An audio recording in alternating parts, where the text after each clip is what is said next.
Hey guys, it is your girl Carol, the Defiant Diva. I want to talk to you for a few minutes today about healing hurts. Healing hurts. I had a patient once who had back surgery, and when he went home from the hospital, he had family members who were supposed to come over and help to change the bandages on his back because, of course, he couldn't reach them, but they did not show up for him like they were supposed to. And so ultimately, what happened was that his back became infected and he ended back up in the hospital.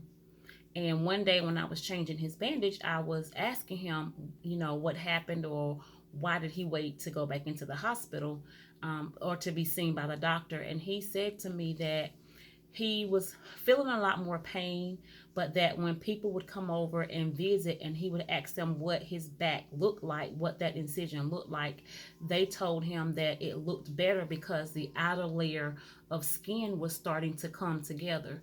But he said he knew that he was hurting a lot more, but he was afraid to go back to the doctor because he did not want the doctor to have to cut back into that incision because it hurt him so bad the first time. He did not want to feel that pain.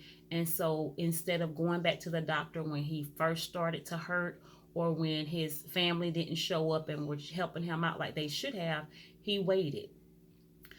And I want to tell you that we do the same thing with our hurts.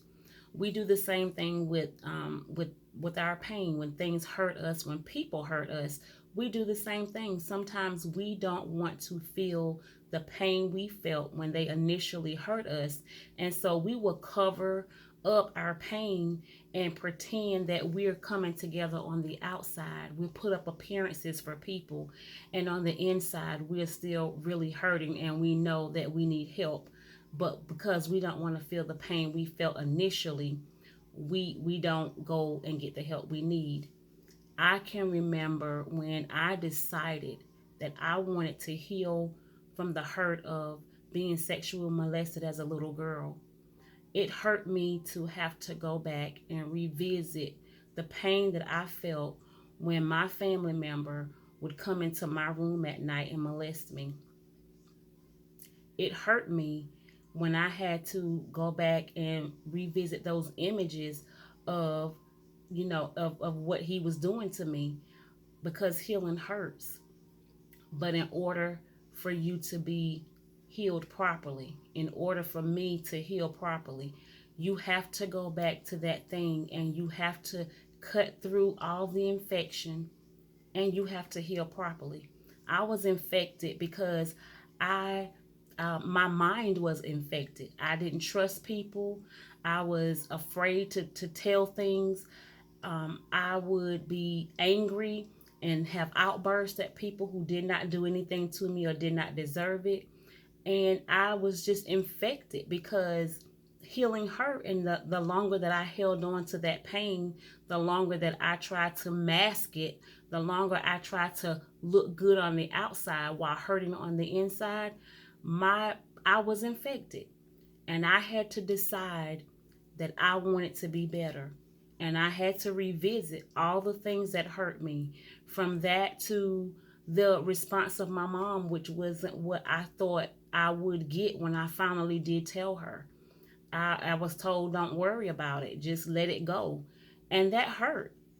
When I, as a woman, got married, and my ex husband became physically abusive with me. I was in an abusive marriage for 9 years, having to go back to the times when he would hit me. It hurt.